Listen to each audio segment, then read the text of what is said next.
Yeah, my name is Chica Obolito. I am a volunteer at the and a patron at the Adaptive Services Division, and I also bringing back the FF, the Facebook Friday thing. So if you're interested in Facebook, or if you have questions about creating a Facebook account, talk to the admin. He can help you with Facebook and set up a social group. What did you say? That's right. Chico is one of our volunteer adaptive technology. Oh, when I come in for training on Mondays and Fridays. He's a volunteer adaptive technology trainer. We've got a couple of volunteers who work down here pretty close to full-time. You're here every day. If anyone needs training in adaptive technologies, just give me a call, come down here. We can set you up with a 2-hour training session here to learn how to use JAWS, which is a screen reader, or Zoom text, which is a magnifier, makes the screen big. And we have a number of other assistive technologies here in the Adaptive Services Division. So, okay. Oh, and one thing also I wanted to mention. Before he gets to his announcements, it's Chica again. This place, just to let you know, so you'll know in the future, this place is being renovated. So if you come like in August and you see a sign that says division is not open, that's because this place is being renovated. Then that means they're going to take that space over there and make it much bigger, so they can put the public print computers and the public adaptive computers and make it more bigger, so we have bigger room for the public, for the adaptive computers and the main public computers, and so we have more computers and more CCTVs, because there's not that much space to put all of the CCTVs and the computers. So they're expanding the space a little bit. They're making this room. They're enlarging like half of the room. They're making it more bigger, so we'll have more space for CCTVs and more space for adaptive technology. Like, is that going to begin in August? That's going to, well, we don't know exactly when it's going to start. It could be as early as June. It could be as late as the end of the summer. So, and we don't know how long it's going to go on for. But as Chica said, it's going to be a renovation of this room. So we're going to push back the office space and expand the public space, so that the southeast corner of the room will be turned into a programming room, where we have, like a classroom, but where you can also have meetings and enclosed. And then the west side of the room will all become public space with adaptive computers and CCTVs and adjustable tables, a reference desk, and a Braille literacy corner, and some shelving for Braille and for print Braille also. So that renovation is going to take place sometime this summer, we're not sure when. During the renovation, the training will continue on. We are not sure where the computers will be. There may be a few computers in this room, but if the construction is preventative, then we're going to go out to the divisions in the library on the second floor and on the third floor possibly. But the scheduling for training will be the same.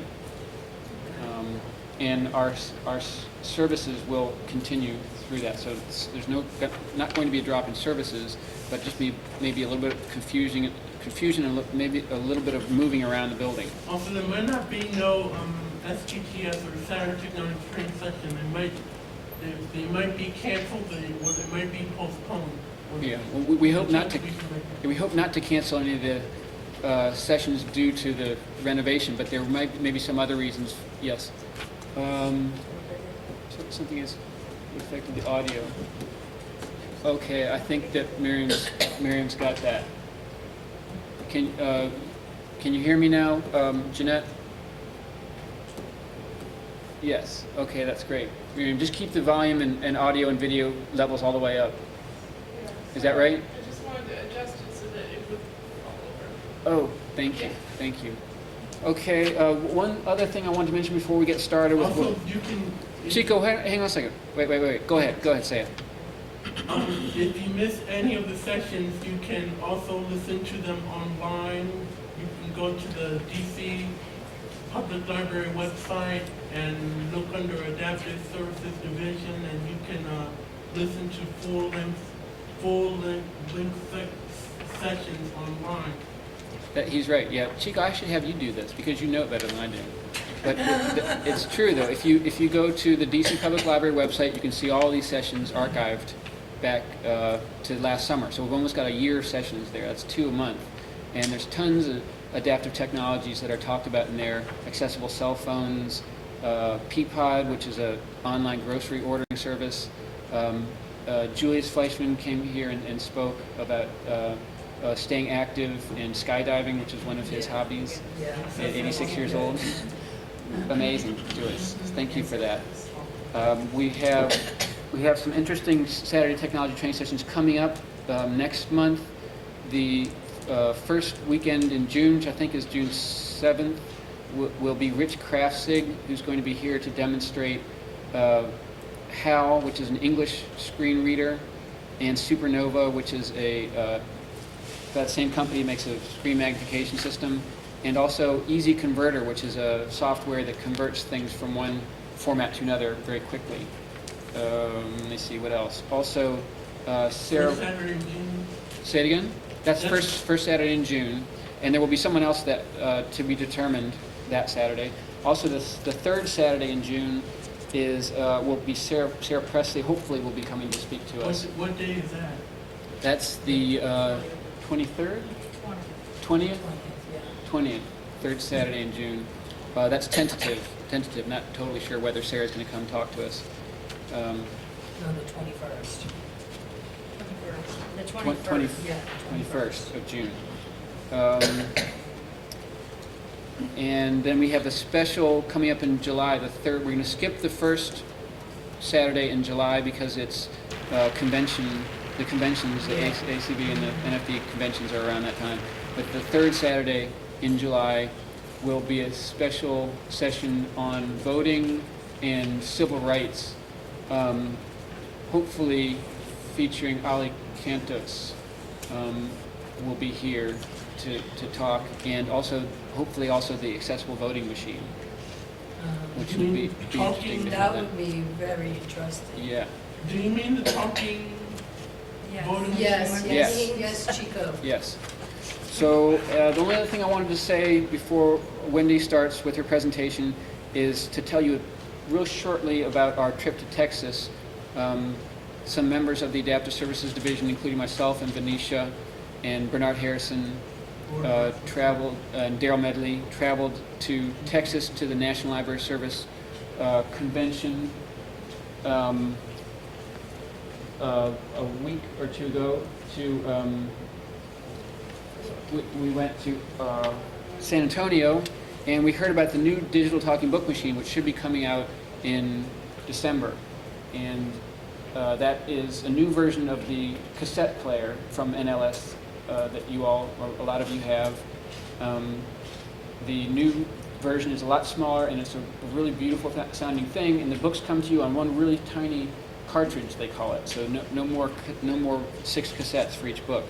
It's just one cartridge, and you can also download the books from the internet onto this digital talking book machine, and it's a great piece of machinery. It's really easy to use. It takes about 5 minutes to learn it through and through, and the first time you pick it up, you'll be able to figure everything out. So it's a great, we got to try it out, and it's a great thing. Looking forward to that for December. The other thing, we went to a volunteer recording pre-conference, so we look forward to getting our volunteer recording program here up and running with digital, which is what a lot of the other libraries are doing, so converting from analog to digital. Went to a pre-conference that was really interesting. We also got to visit the Texas State Library in Austin, and that is a state that only has one central library the way that DC does, but they're a lot bigger than us. And so they have a very What's different from their library? they have a very odd shelving system, and they're very centralized. They do everything by mail. So that was interesting to see that. I don't think that we're going to be going that way very soon, because but they have a big volunteer Patrick, I have a question. recording program. Yes, Chico. Do they have like JAWS or like an adaptive services like we have? No, they don't have the adaptive technology training the way we do. They don't have a big program. They do have is a big volunteer recording program that I learned a lot about. So that should help us as we get our volunteer recording program converted over to digital. So they're a very good example.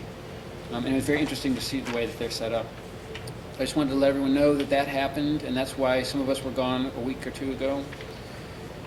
And that's it. So thanks everyone for coming today. And I'd like to introduce Wendy Cheng from the Association of Adult Musicians with Hearing Loss. Wendy?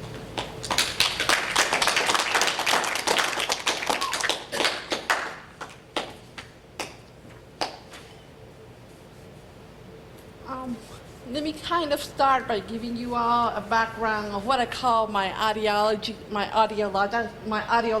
history.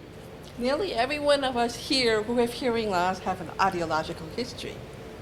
My own story started when I lost my hearing in elementary school.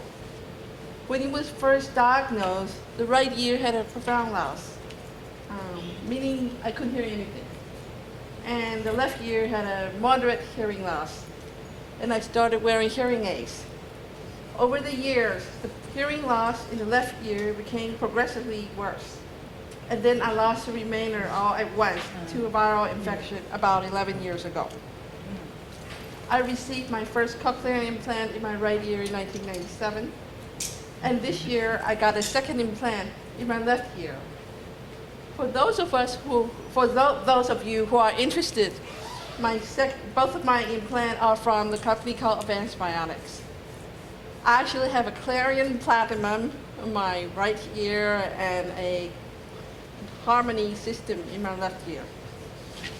I'm still getting used to the new Harmony system because I've only had it since March. And so it's quite an adventure. So, let's see.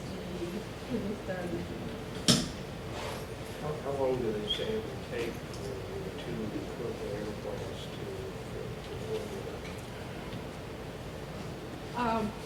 to The gentleman asked how long it would take for me to get adjusted to the new implant.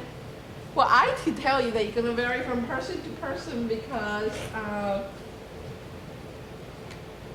it's going to depend on so many factors. Some people just adjust very quickly, and some people adjust very slowly. So it depends on the person. It also depends a lot on their musical background or lack of musical background. But anyway, I have this outline here, which is going to tell you what my outline is going to cover for my talk today. The first item is going to be the component of music and how hearing loss impacts on each component. And then we're going to go into how to listen to music even if you have a hearing loss. We're going to talk a little bit about digital music, meaning computer music you can see and hear on your computer. And we'll talk a little bit about making music, how it enhances your listening skills. But the major focus of today is going to be how to listen to music with a hearing loss and how hearing loss impacts on each component. So, right now, I want to talk a little bit about the building blocks of music. You know, when we speak, we hear constant sound, we hear vowel sounds, we hear people speaking loudly, people speaking softly. And when it comes to music, there are three major blocks of in the sound input that music gives you. There are rhythm. You hear rhythm because you hear the strong beat you hear the strong beat of the music. Sometimes you can figure out how the beat is going to come at regular intervals when certain note accent the music. The second aspect is called timbre. Timbre refers to tone quality. For example, a piano and a guitar have different tone quality. A violin and a cello will have similar tone quality because they're from the same instrument family. Now, the last aspect is called pitch or melody. But some people say melody is an element, it's one of the building blocks, but I prefer to think of melody as a series of musical pitches that are played at different or similar duration. We understand musical pitch in terms of how high or how low the note is. So in acoustic and audiology, we measure frequency in the unit called hertz. The highest note on the piano, for example, is going to be around 26 hertz, and the lowest note on the piano is about 26 hertz, and the highest note on the piano is somewhere around 4,000 hertz. Speech, for some reason, it has a very more narrow range compared to music. Music goes from 26 hertz to 4,000 hertz. Speech will go from 200 hertz to about 2,000. So, now I'm going to tell you a little bit about how hearing loss affects your ability to hear music. When people lose their hearing, the sense of musical pitch will probably be the first thing to go. Individuals, for example, with high frequency hearing loss may find they can't hear the top end of the piano anymore. Or worse, they can hear, but they can't discriminate all the notes coming on that far end of the piano. If you have a cochlear implant, chances are that the implant improves your ability to hear the higher sounds in the higher frequency of the speech sounds. But any ability that you might have had to hear lower notes, like the very low notes on the piano, may be gone because when you undergo cochlear implant surgery, usually it's going to destroy our remaining hair cells in your cochlea. So there's a new kind of hybrid system undergoing testing in this country where the lower frequency are amplified by a hearing aid and the higher frequency are being stimulated electrically with the cochlear implant. Another thing that deteriorates is the ability to distinguish musical timbre. For example, a severe to profoundly hearing impaired person may be able to tell the difference between a drum and a piano, but not between a piano and a violin.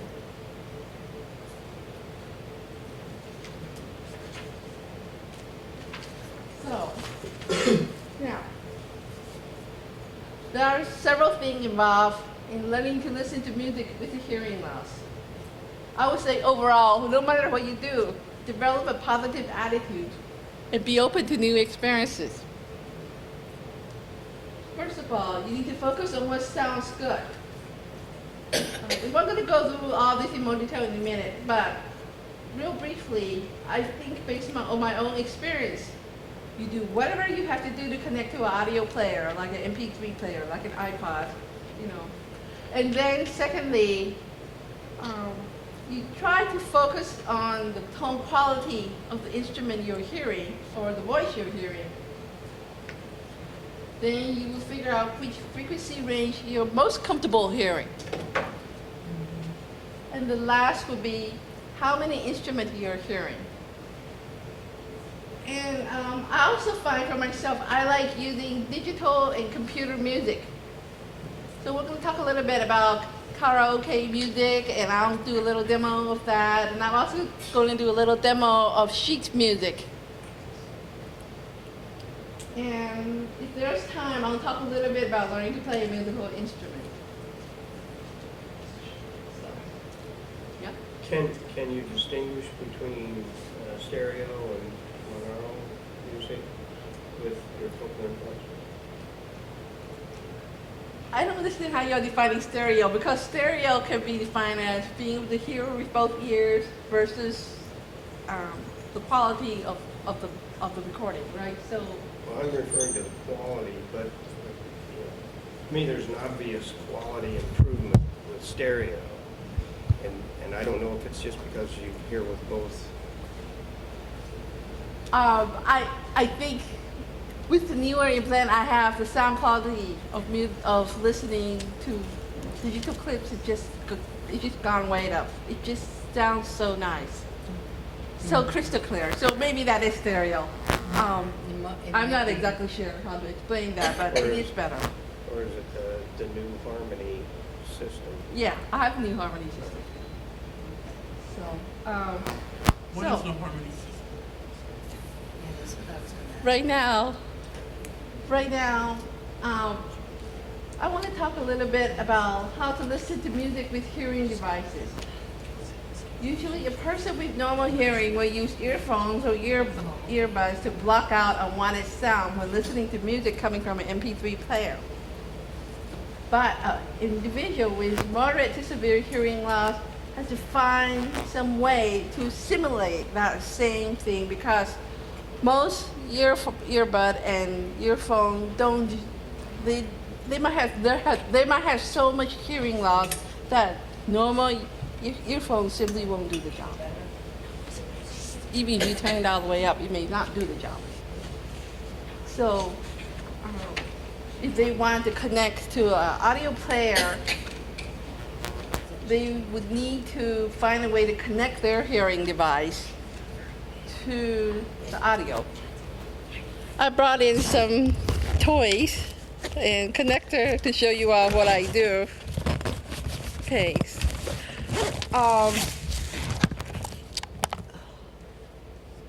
There are two ways to connect to an MP3 player. One of it is a direct audio input. For example, I will plug this into the MP3 player. You actually can use this cord to plug it into your iPod, and you can get this at Radio Shack too. Okay, so what you do is you plug one end to the iPod. You plug the other end. If you do use a body processor, like I have on my right side, you'll notice that I have a little direct audio input jack here, so I could just plug it in right here.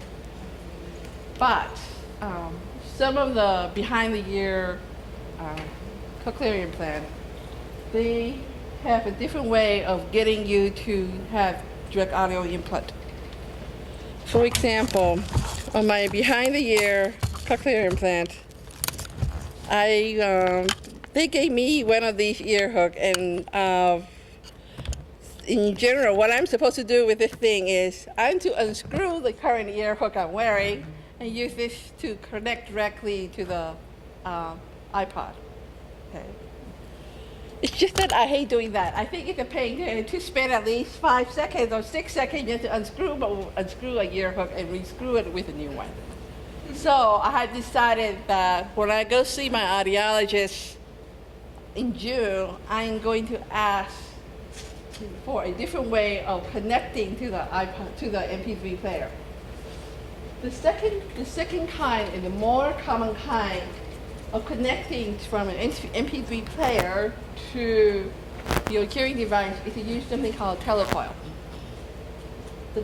Sometimes the telecoil is usually referred to as the telephone switch or the T-switch of the hearing device. The telecoil is a tiny coil of wire around a cord that will induce an electrical current in the coil. Put it in the presence of a changing magnetic field. This sounds really awfully technical, but it's not that bad. So, say I turn on the telephone switch of my cochlear implant, and then I can create the magnetic field by putting this loop of wire around my neck. In that way, it will connect, and then you put the other end of the loop straight into the MP3 player, and that will allow the sound to get to your hearing device. Anyway, I know my harmony system comes with the MP3, comes with the telecoil. And I tried this actually a couple of days ago, and I found the strength of the telecoil wasn't good enough for me to hear any discernible sound. So my next mapping session, I will probably tell my audiologist to make the strength of the telecoil stronger.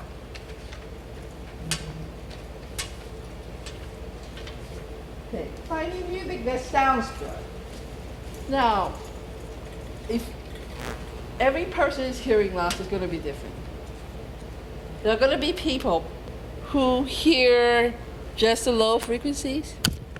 There are just going to be people who can hear only the mid frequencies of music. By hearing, my preference is to explain hearing and being able to discriminate or distinguish every note within a particular range.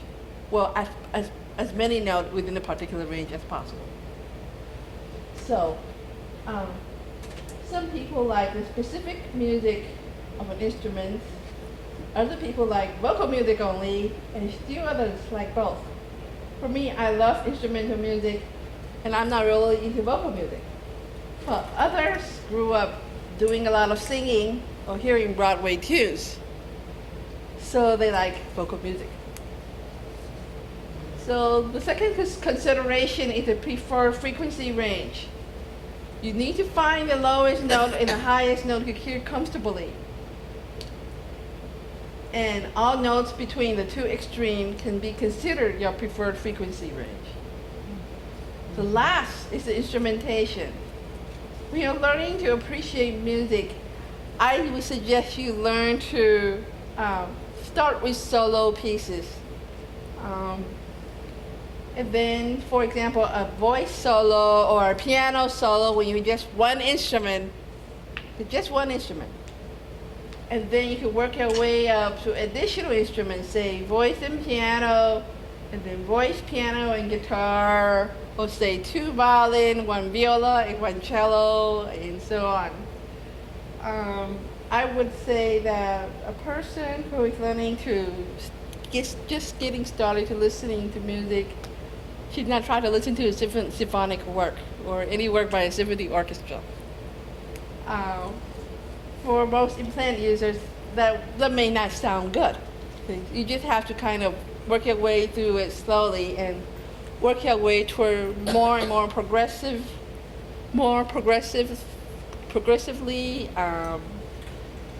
toward hear a repeat that has more and more voices and more instrumentation. So just start slowly. Okay, and on the back of the table, I think there's a sheet that lists all the resources you can explore. You can try to listen to music. For example, one of the best resources you can go to listen to music without paying a ton of money is a public library. So, for example, the DC Public Library has the music section. the DC Public Library, for example, has a good collection of music from a recording label called Naxos, Naxos. So if you have access to their card, to a library card, okay. So let me just see if I can read all this here.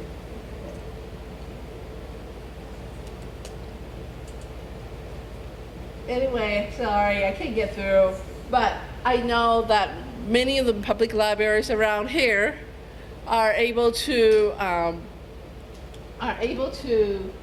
allow you to listen to music from the online subscriptions they have.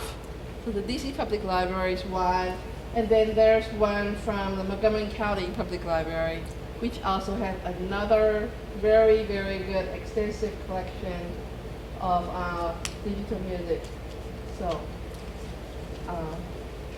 I live in Montgomery County, so I generally can go to the Montgomery County Public Library website and take a look at all the many collections they have. They have world music, they have African American songs, they have a big classical music library. So,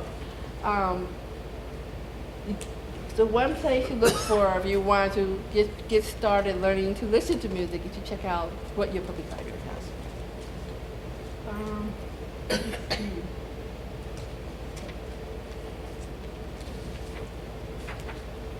Sometimes I feel we hearing impaired people have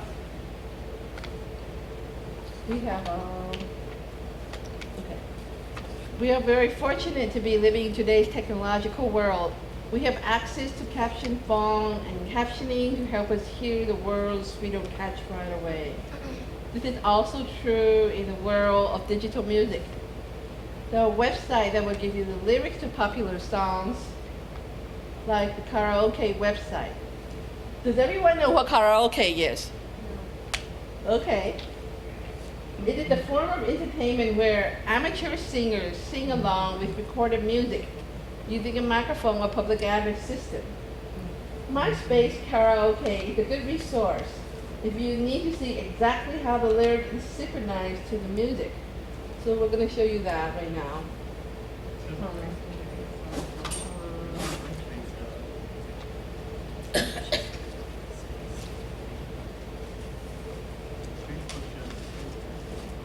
This is the recording called The Rose, and it's being sung by Viola.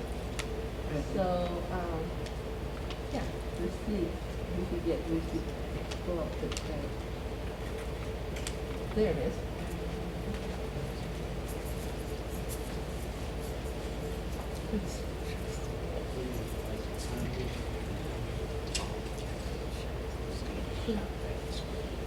I don't know if the audio is coming out, but generally you have the audio, and you also have the lyrics that are synchronized in such a way you know how the music and the lyrics should sound together.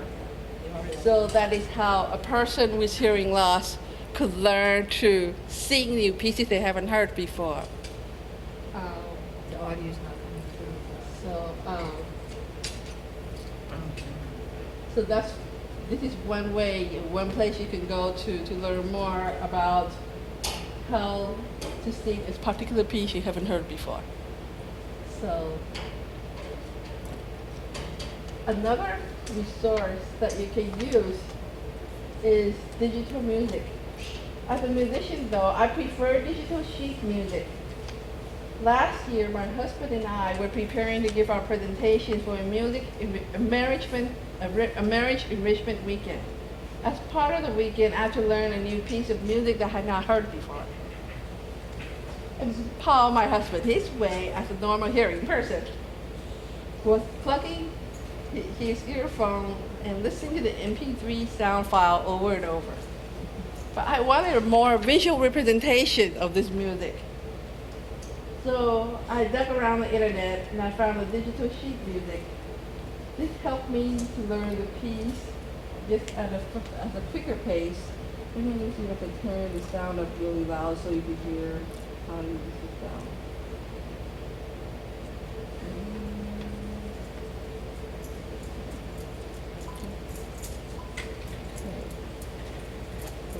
See if this sounds good.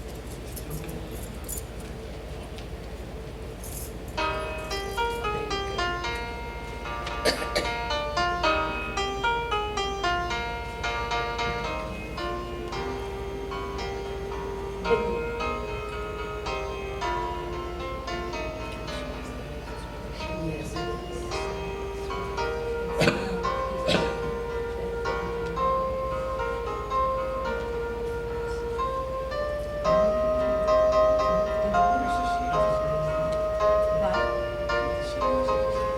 It's up here, it's screen.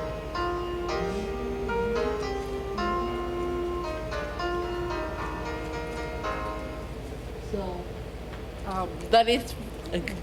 that is what I use actually to learn new music. And basically, it took me like,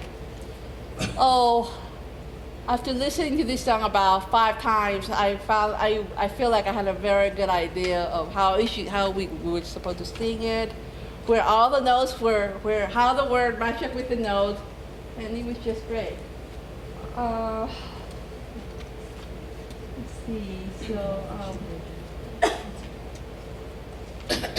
I thought that the digital sheet music was fantastic. The last thing I want to say is the ultimate way to increase your appreciation of musical information is to learn to play something.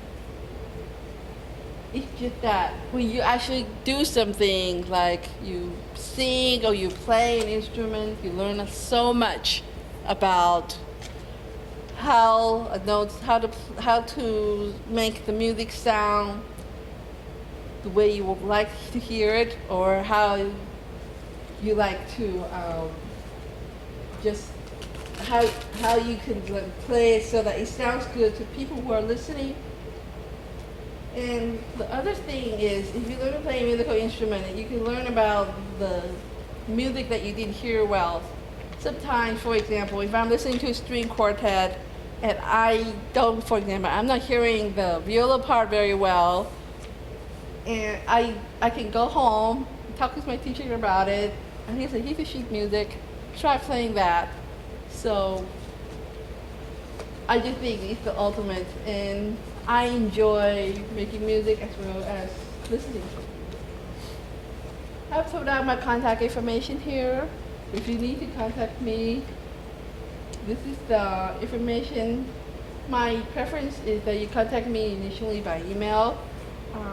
And then maybe once I know who you are, I'll probably give you my instant messaging information. But generally, I prefer initial contact by email. Does anybody have questions? Yes. Mr. Chica, what is a harmony system? Chica, go ahead. Say it again. What is a harmony system? Talking about that What new is it? harmony system. Yeah. Okay. Harmony is a product line, actually. There are three major manufacturers for cochlear implant in this country. There are the Cochlear Corporation, which is based in Australia. There's Advanced Bionic, which is based in California. Then there is Medel, where the headquarters is in Europe. Okay. The one I have is from Advanced Bionic. And the Harmony system is the latest product line they have. Okay.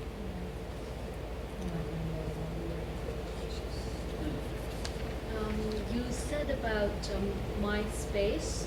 Yeah. That's somewhere you can find karaoke music. Well, it's very confusing. I have been trying to figure out the relationship between MySpace and this website, which I found, which is actually called www.ksolo.com. Okay? Seems like you have to join MySpace to get all of their music, but when I did that, I still didn't really understand. I never really understood the.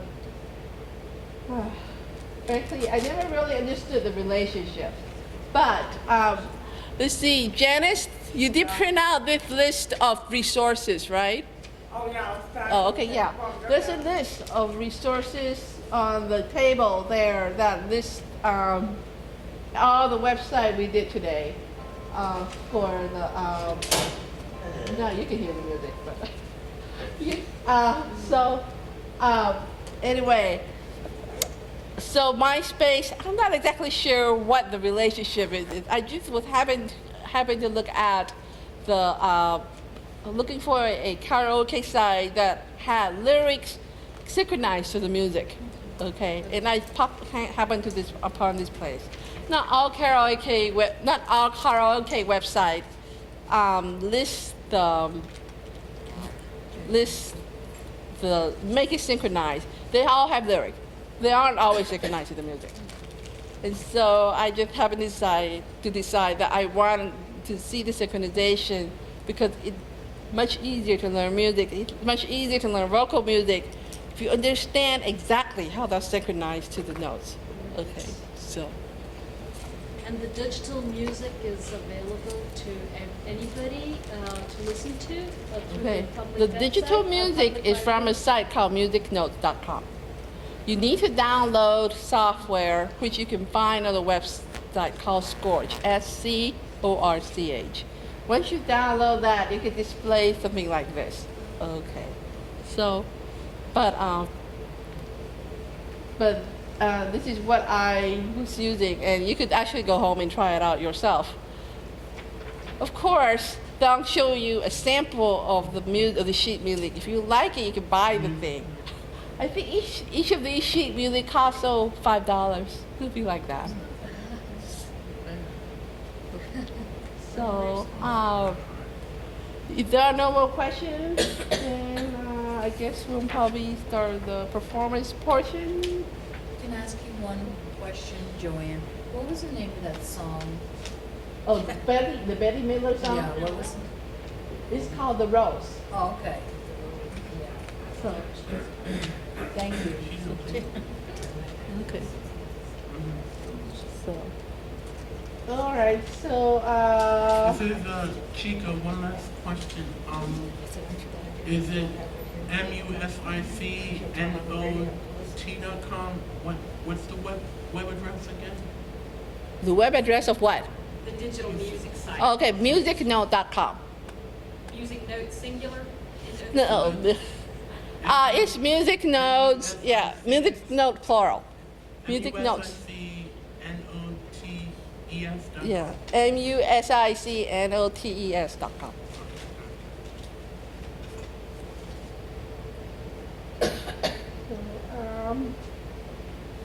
You're done with the talk part. I think maybe one perform a few pieces.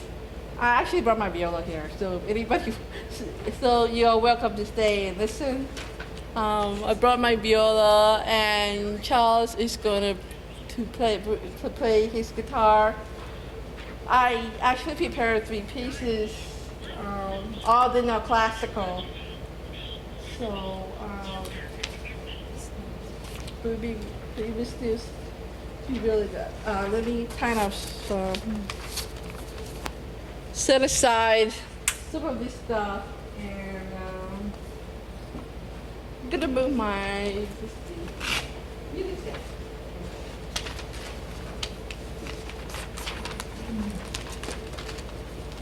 Jeanette, can you see me?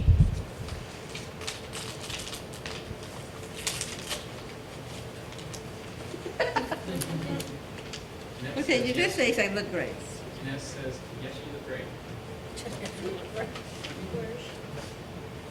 Okay, I'm raising the, I'm gonna turn this around. Okay. I'm gonna raise the music stand up so I can see it better. Would you like me to take your That's it, yeah.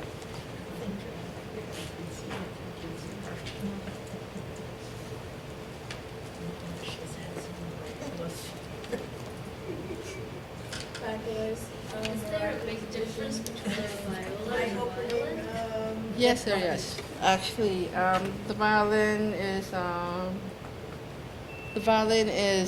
the major difference between the violin and the viola is that the viola is lower. Okay, violin's range is something like 196 to 2,500 hertz, or 2,500 hertz. A viola has, let's see, viola is just lower.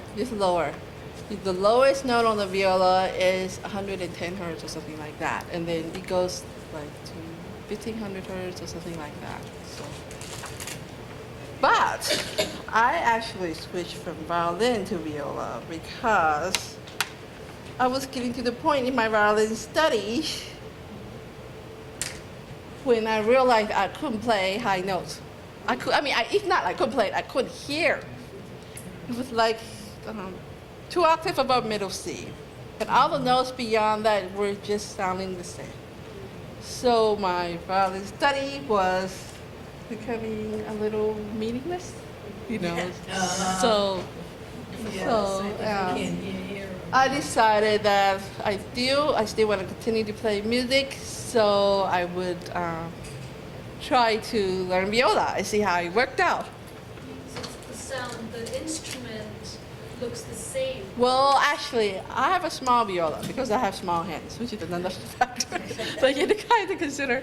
But most viola are about 17-inch or 18-inch. This one is 14 and a half.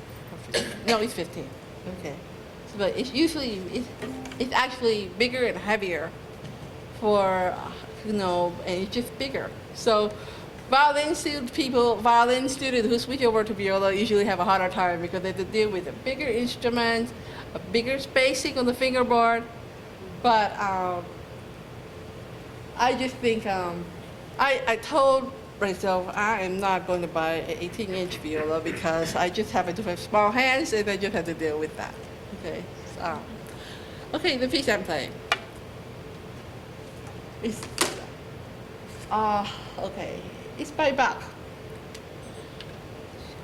Johann Bach was a composer from Germany, and he wrote a lot of music. We all know about his Art of the Fugue, written for piano or on organ, and we know he wrote many cantatas.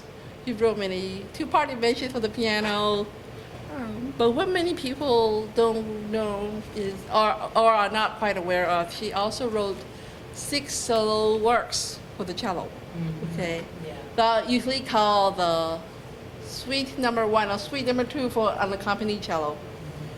And it just so happened that all the strings on the cello is an octave lower than the viola.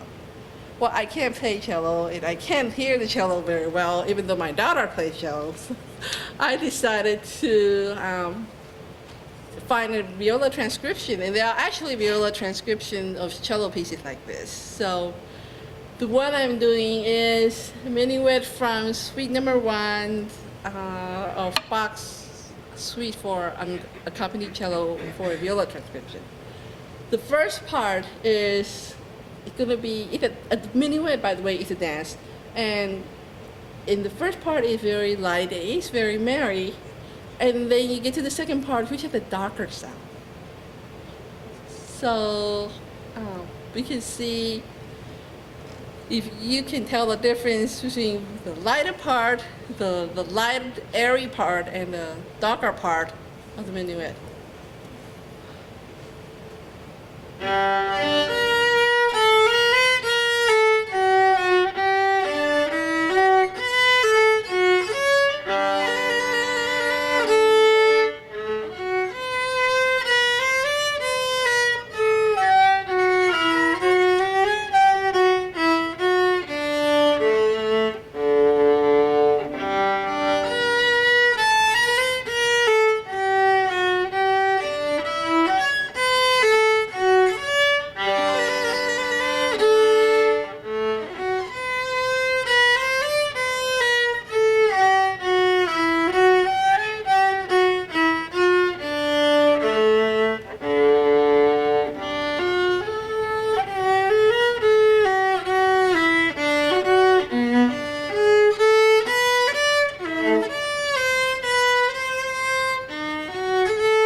The next piece I'm playing, Charles is joining me. He's gonna accompany me on the guitar. This piece I'm doing is actually a French dance. It's called the Basque, Lebasque. The composer's name is Marin Marais. He lived from 1656 to 1728. He wrote a lot of music that has a very French feel to them. So I want to figure out the best way to do this because we want to see both. Could you, do you have any suggestion? Move this music that way so we can see the captions at the same time, or I don't know what makes the most sense for you guys. I can be in the background. I think I need to tune my A string. It sounded terrible when I was playing the Bach. Hang on for a minute.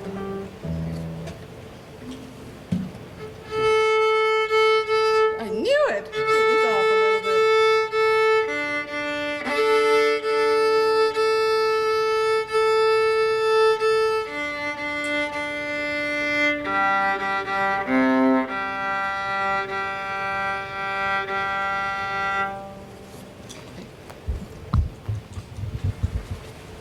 It's going to be very light. Okay. I'm going to do the A.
is a piece by Antonin Dvorak. Okay, he wrote,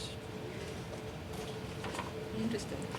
Seems like I brought the piano part by mistake instead of the viola part, but I'm gonna try to play this anyway. From memory. We'll see what happens. It's called Human Rest, and it's a dance. And there are about 3 different parts to the music. First part is very light, it's very dancey. And the remainder, it has a lot of lush, long notes because this music was written during a time where there were a lot of romantic melody with all these long notes and this high going all across the spectrum of frequencies. So anyway, this is Human Rest.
Show his stuff because he's really good. Okay.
Okay,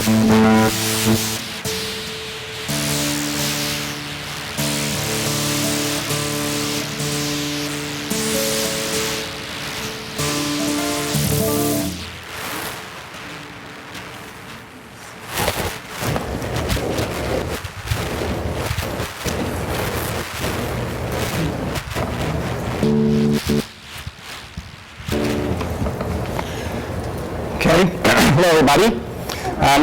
Since Wendy has spoken a lot about music, I'm just going to play. I don't think I need to talk about too much. This is a waltz by the South American composer, actually from Paraguay, Agustin Barrios.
Thank you. Thank you. Thank you. I appreciate it.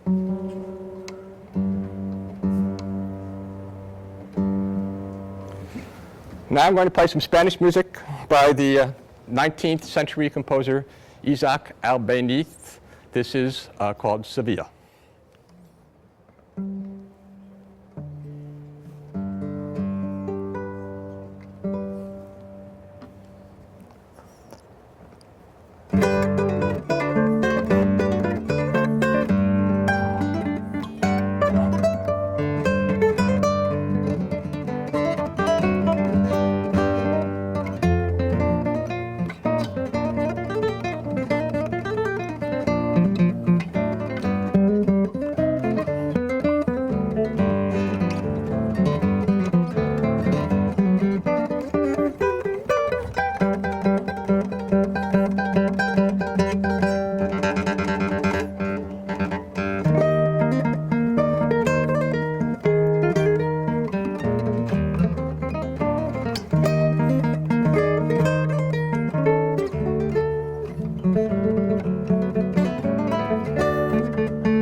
Thank you. Thank you. Well, I was just going to play one more thing. This is by the same composer that wrote the waltz. This is called his Nostalgic Chorus by, again, Agustin Barrios.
Thank you.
And the presentation and the beautiful music. So it's only 2:30. What we usually do at 3 o'clock is have refreshments. But if anyone has any topics, anything that they'd like to talk about, this is open discussion time. The other alternative is that we can just start refreshments now. Does anyone have anything they'd like to talk about in front of the group or any announcements?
Everything that I say is coming up on the screen here, and the way it's done is that we have a microphone on the computer in the back there that's also taking a video and an audio of this performance.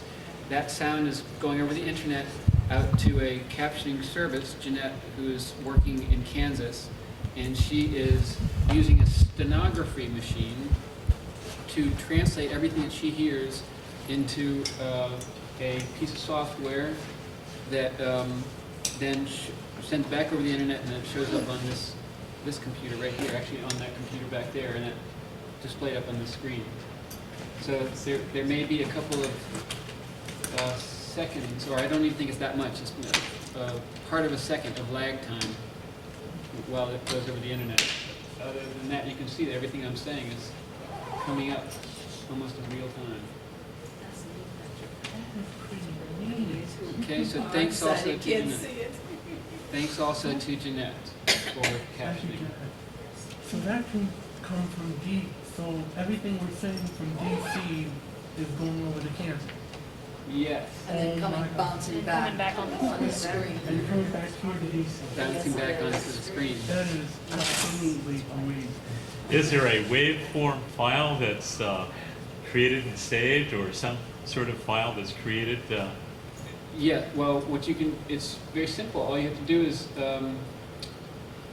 Control A and select all this text and then copy and paste it. Yes, Wendy. I think Jeanette told me she's going to send me a transcript. Would you like a transcript of this? No, she's going to send me a transcript. Jeanette's going to send you a transcript, right? So you're right, Jeanette can save the transcript, and I could also do copy and paste from this computer and save the transcript. That's technology.